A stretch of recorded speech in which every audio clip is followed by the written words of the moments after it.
নমস্কাৰ এই মুহূৰ্তত আহি পৰিছে ৰাতিপুৱাৰ কেইবাটাও গুৰুত্বপূৰ্ণ খবৰ। আজি হৈছে 29 মে। PM কিষাণৰ 20 নম্বৰ কিস্তিৰ তাৰিখ ঘোষণা। অতি শীঘ্ৰে PM কিষাণৰ 20 নম্বৰ কিস্তি 4000 কোটি টকা সোমাব কৃষকসকলৰ একাউণ্টত। লাখ লাখ মহিলাসকলৰ একাউণ্টত সোমাব 10000 কোটি টকা। মুখ্যমন্ত্ৰী ডক্টৰ হিমন্ত বিশ্ব শৰ্মাই গোটৰ মহিলাসকলৰ কেইবাটাও গুৰুত্বপূৰ্ণ সিদ্ধান্ত গ্ৰহণ কৰিছে। অৰুণোদয় আঁচনি নতুনকৈ হৈ আছে আবেদন। অতি শীঘ্ৰে আপুনি গাঁৱত গৈ নতুনকৈ অৰুণোদয় আঁচনিৰ বাবে কৰক আপুনি আবেদন। গাঁও সভাত উপস্থিত থাকিলে অৰুণোদয় তালিকাত আপোনাৰ নামটো অন্তৰ্ভুক্ত কৰাই লৈ ল'ব পাৰিব। লগতে লাখ লাখ যদি আপুনি এতিয়ালৈকে চৰকাৰী ঘৰ পৰাই লাখ লাখ মানুহে চৰকাৰী ঘৰৰ সুবিধা পাই আছে, এতিয়া চাই লওক তালিকাত আপোনাৰ নাম আছে নে নাই। নাম নাথাকিলে আপুনি নতুনকৈ আবেদন কৰিব পাৰিব।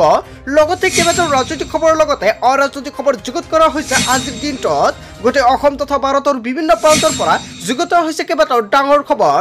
এনেবোৰ খবৰ নিতৌ পাই থাকিবলৈ চেনেলটি ছাবস্ক্ৰাইব কৰি ভিডিঅ'ৰ এটা লাইক কৰিবলৈ নাপাহৰিব। আজিৰ আমাৰ প্ৰথম খুবেই গুৰুত্বপূৰ্ণ খবৰ হৈছে অসমবাসীৰ বাবে এটা ডাঙৰ খবৰ। দেশৰ লাখ লাখ কৃষকৰ বাবে ভাল খবৰ আহি পৰিছে। কৃষকৰ একাউণ্টতে শীঘ্ৰ সোমাব চৰকাৰী ধন। চৰকাৰে ধন বিতৰণৰ বাবে সাজু কৰিছে তালিকা। এই মাহতে কৰি লওক এইকেইটা গুৰুত্বপূৰ্ণ কাম, অন্যথা বঞ্চিত হ'ব ধন লাভৰ পৰা। বহুতো কৃষকে PM কিষাণৰ 20 নম্বৰ কিস্তিৰ টকা নাপাব, কিয়নো বহুতো হিতাধিকাৰীৰ নাম কৰ্তন কৰা হৈছে তালিকাৰ পৰা। আপোনাৰ নাম কৰ্তন কৰিছে নে নাই আপুনি কেনেকৈ চেক কৰিব তালিকাত আপোনাৰ নাম আছে নে নাই। যোগ্য হিতাধিকাৰীৰ পৰিৱৰ্তে অযোগ্য হিতাধিকাৰীয়ে ঘূৰাই দিব লাগিব PM কিষাণৰ টকা। ইয়াক লৈ চৰকাৰে জোৰদাৰ অভিযান প্ৰক্ৰিয়া আৰম্ভ কৰিছে। আপুনি কিমানটা কিস্তি লাভ কৰিছে, যদি আপুনি ভুৱা হিতাধিকাৰী আপোনাৰ সকলো কিস্তি ঘূৰাই দিব লাগিব। জুন মাহৰ প্ৰথম সপ্তাহতে সোমাব PM কিষাণৰ 20 নম্বৰ কিস্তিৰ টকা। যদি আপোনাৰ বেংক একাউণ্টটো আপডেট কৰা নাই বা ইকেৱাইচি কৰা নাই বা লেণ্ড চিডিং কৰা নাই, যদি এই তিনিটা কাম কৰা নাই অতি শীঘ্ৰে কৰক। 31 মে হৈছে লাষ্ট সময়সীমা আৰু 31 মেৰ পূৰ্বে আপোনাৰ এই তিনিটা কাম কৰিব লাগিব। যদি আপুনি কৰি ৰাখে তেনে ক্ষেত্ৰত আপোনাৰ জুন মাহৰ প্ৰথম সপ্তাহতে মহিলাসকলৰ লগতে পুৰুষসকলৰ একাউণ্টত PM কিষাণৰ 20 নম্বৰ কিস্তিৰ টকা সোমাই পৰিব। যদি কোনো কৃষকে এতিয়ালৈকে 19 নম্বৰ কিস্তিৰ টকা পোৱা নাই, সেইসকল কৃষকে 20 নম্বৰ কিস্তিৰ লগতে লাভ কৰিব 19 নম্বৰ কিস্তিৰ 4000 কোটি টকা।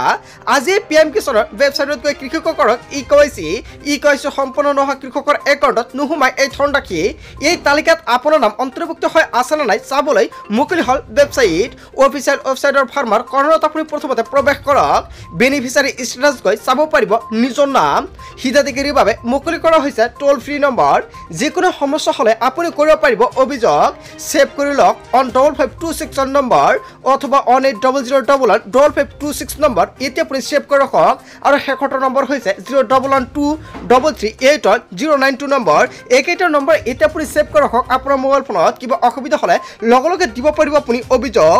তাৰপিছত অসমবাসী ৰাজক জনাইছো আমাৰ পৰৱৰ্তী খুবেই গুৰুত্বপূৰ্ণ খবৰ, লগতে ডাঙৰ খবৰ আহি আছে কালগুণী শক্তি হয় বন্ধুবান্ধৱীসকল, সকলোৱে সাৱধান হওক।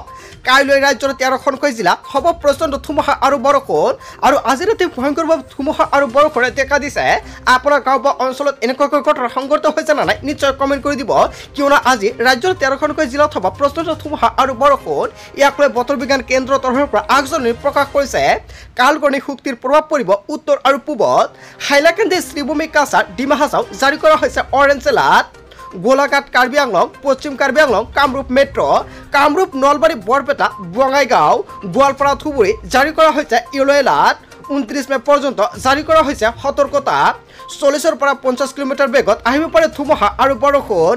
আহি আছে কালগুণী শক্তি, সকলোৱে সাৱধান হওক আৰু আজিৰ ভিডিঅ'টো সকলোৱে বেছি বেছিকৈ শ্বেয়াৰ কৰি দিয়ক। তাৰপিছত অসমবাসী ৰাজক জনাইছো আমাৰ পৰৱৰ্তী খুবেই গুৰুত্বপূৰ্ণ খবৰ, লগতে ডাঙৰ খবৰ।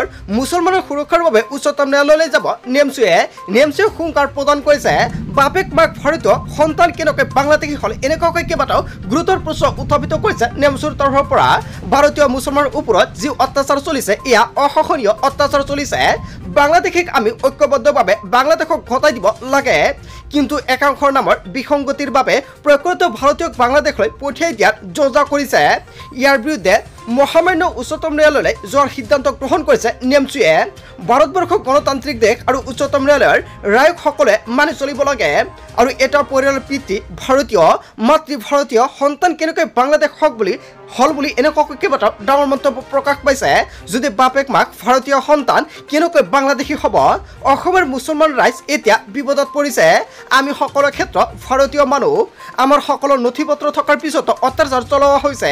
এই অত্যাচাৰ আৰু কিমান চলি থাকিব বা কিমান দিন চলি থাকিব ৰাতি ৰাতি আমাৰ মুছলমানৰ মানুহক উঠাই নিয়াৰ চেষ্টা কৰিছে ভাৰতীয় নাগৰিকৰ ভাৰতৰ যিকোনো স্থানত থকাৰ অধিকাৰ আছে সংবিধানৰ উৰ্ধত নহয় শৃংখল চলিহা শান্তি সম্প্ৰীতিৰ আহ্বান কৰি মুখ্যমন্ত্ৰীক আহ্বান লোৱাৰ বাবে কেইবাটাও গুৰুত্বপূৰ্ণ মন্তব্য কৰিছে নেমচুৰ সভাপতি বদৰুল ইছলামৰ হয় বন্ধু বান্ধৱীসকল এটা ডাঙৰ খবৰ আহি পৰিছে ইয়াৰ বিষয়ে জনতাই কি ক'ব যদি জনতাৰ কিবা মন্তব্য কৰিব লগা থাকে আপোনালোকৰ মন্তব্য নিশ্চয় কমেণ্ট কৰি জনাই দিব তাৰ পিছত অসমবাসী ৰাজুক জনসমৰ পৰৱৰ্তী খুব গুৰুত্বপূৰ্ণ খবৰ লগতে ডাঙৰ খবৰ লাখ লাখ ৰেচন কাৰ্ডৰ হিতাধিকাৰীৰ বাবে আহি গৈছে ফল খবৰ ৰেচন কাৰ্ড থকাসকলে লাভ কৰিব প্ৰত্যেক মাহতে 1000 টকা তাৰ বাবে সকলোৰে আবেদন কৰিব লাগিব দৰিদ্ৰ পৰিয়ালক আৰ্থিকভাৱে সহায় দিবলৈ এই সিদ্ধান্ত গ্ৰহণ কৰিছে চৰকাৰে বাৰ্ষিক আয় 2 লাখ টকাতকৈ কম হ'লে পাব আপুনি 1000 টকা হিতাধিকাৰী বেংক একাউণ্টত পোনপটীয়াকৈ জমা হ'ব এই ধনৰাশি চলিত বৰ্ষৰ 1 জুনৰ পৰা আৰম্ভ হ'ব এই আঁচনিৰ আবেদন প্ৰক্ৰিয়া যদি ভাবিছে কোনে আবেদন কৰিব তেনে ক্ষেত্ৰত কৰিব পাৰিব অতি সহজতে গৰ্তবিহে আপোনাৰ মোবাইল ফোনৰ জৰিয়তে কৰিব পাৰিব আবেদন এই সুবিধা ল'বলৈ হিতাধিকাৰী কৰিব লাগিব আবেদন ৰাজ্যিক খাদ্য আৰু অসামৰিক যোগানৰ ৱেবছাইটত গৈ কৰিব পাৰিব আবেদন কৰিবলৈ কি কি নথিপত্ৰৰ প্ৰয়োজন হ'ব আবেদনকাৰী প্ৰয়োজন হ'ব ৰেচন কাৰ্ড আপোনাৰ ৰেচন কাৰ্ডত নাম থাকিব লাগিব অন্যথা আপুনি আবেদন কৰিব নোৱাৰিব আধাৰ কাৰ্ড বেংক একাউণ্ট থাকিব লাগিব আয়ৰ প্ৰমাণপত্ৰ বাসস্থানৰ প্ৰমাণপত্ৰ আৰু মোবাইল নম্বৰ প্ৰয়োজন হ'ব হিতাধিকাৰীৰ বাবে ইকেৱাইচি বাধ্যতামূলক কৰিছে চৰকাৰে যদি আপোনাৰ ৰেচন কাৰ্ডত নামটো অন্তৰ্ভুক্ত হৈছে আপুনি ইকেৱাইচি কৰিছে না নাই ইকেৱাইচি নকৰিলে আপুনি এই সুবিধা নাপাব কেন্দ্ৰীয় চৰকাৰে ৰেচন কাৰ্ডৰ হিতাধিকাৰীৰ বাবে কৰিলে বৃহৎ ঘোষণা লাখ লাখ ৰেচন কাৰ্ডৰ হিতাধিকাৰীৰ বাবে ভাল খবৰ আপুনি কেনেকৈ আবেদন কৰিব নিশ্চয় যদি ভিডিঅ' লাগে কমেণ্ট কৰি জনাই দিব নেক্সট ভিডিঅ'ত সম্পূৰ্ণকৈ ষ্টেপ বাই ষ্টেপ দেখুৱাই দিম তাৰপিছত অসমবাসী ৰাজুক জনসমৰ পৰৱৰ্তী খুব গুৰুত্বপূৰ্ণ খবৰ লগতে ডাঙৰ খবৰ পঞ্চায়তৰ নতুন ৱাৰ্ড মেম্বাৰলৈ ডাঙৰ খবৰ আহি পৰিছে নতুন নিয়মেৰে হ'ব পঞ্চায়তৰ কাম কাজ পূৰ্বৰ দৰে পঞ্চায়তত নহ'ব দুৰ্নীতি জব কাৰ্ডৰ কাম কাজত হ'ব এতিয়া মোবাইল মনিটৰিং কেইবাটাও নতুন নিয়ম সলনি হ'ব এতিয়াৰ পৰা পূৰ্বৰ দৰে জেচিবি লগে কৰিব নোৱাৰিব কাম কাজ পূৰ্বৰ দৰে পঞ্চায়তত নাথাকিব ছাপ্লাইৰ ব্যৱস্থা পঞ্চায়তৰ নতুন ৱাৰ্ড মেম্বাৰলৈ কেইবাটাও নতুন নিয়ম সলনি হ'ব কেৱল এয়াই নহয় আৰু কিছুমান নতুন নিয়ম সলনি হ'ব নিশ্চয় সম্পূৰ্ণকৈ যেতিয়া আপডেটটো হয় সম্পূৰ্ণকৈ জনাই দিম আৰু এনেকুৱা ভিডিঅ' প্ৰতিদিন পাই থাকিবলৈ আপোনালোকে চেনেলটো ছাবস্ক্ৰাইব কৰি ৰাখিব লগতে ভিডিঅ'টি ভাল লাগিলে এটা লাইক কৰি দিব তাৰপিছত অসমবাসী ৰাজুক জনসমৰ পৰৱৰ্তী খুব গুৰুত্বপূৰ্ণ খবৰ লগতে ডাঙৰ খবৰ বাংলাদেশী বিতৰণৰ মাজতে মুখ্যমন্ত্ৰী ডক্টৰ হিমন্ত বিশ্ব শৰ্মাৰ ডাঙৰ ঘোষণা কেবিনেট বৈঠকত চৰকাৰে বৃহৎ সিদ্ধান্ত গ্ৰহণ কৰিছে স্পৰ্শকাতৰ অঞ্চলৰ খিৰঞ্জীয় জনতাক দিয়া হ'ব আৰ্মছ লাইচেন্স হয় বন্ধু বান্ধৱীসকল বন্দুকৰ লাইচেন্স প্ৰদান কৰিব মুখ্যমন্ত্ৰী ডক্টৰ হিমন্ত বিশ্ব শৰ্মাৰ চৰকাৰখনে বাংলাদেশৰ আক্ৰমণৰ নিৰাপত্তাৰ বাবে এই ডাঙৰ সিদ্ধান্ত গ্ৰহণ কৰিছে মুখ্যমন্ত্ৰী ডক্টৰ হিমন্ত বিশ্ব শৰ্মাৰ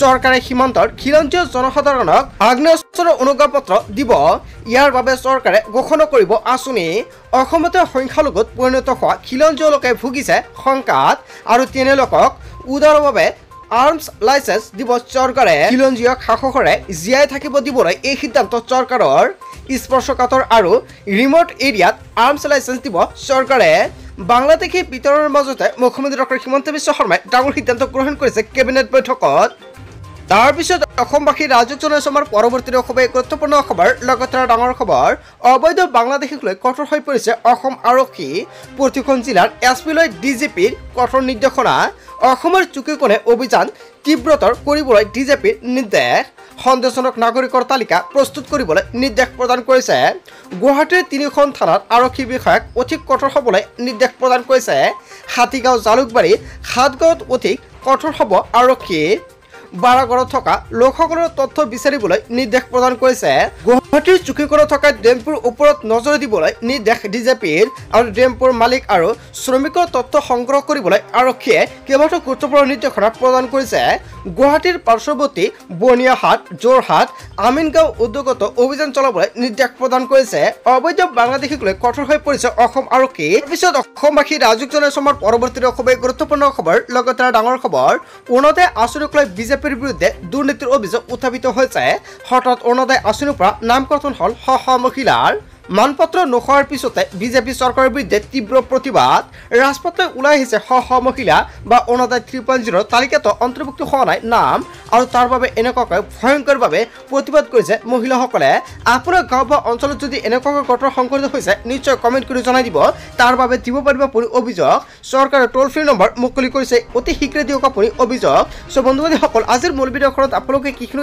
সৰু কেইটামান ইনফৰমেশ্যন দিবলগীয়া আছিলে ভিডিঅ'টি ভাল লাগিলে লাইক কমেণ্ট শ্বেয়াৰ কৰিব সো থ্যাংক ইউ ফৰ ৱাচিং ফুল ভিডিঅ'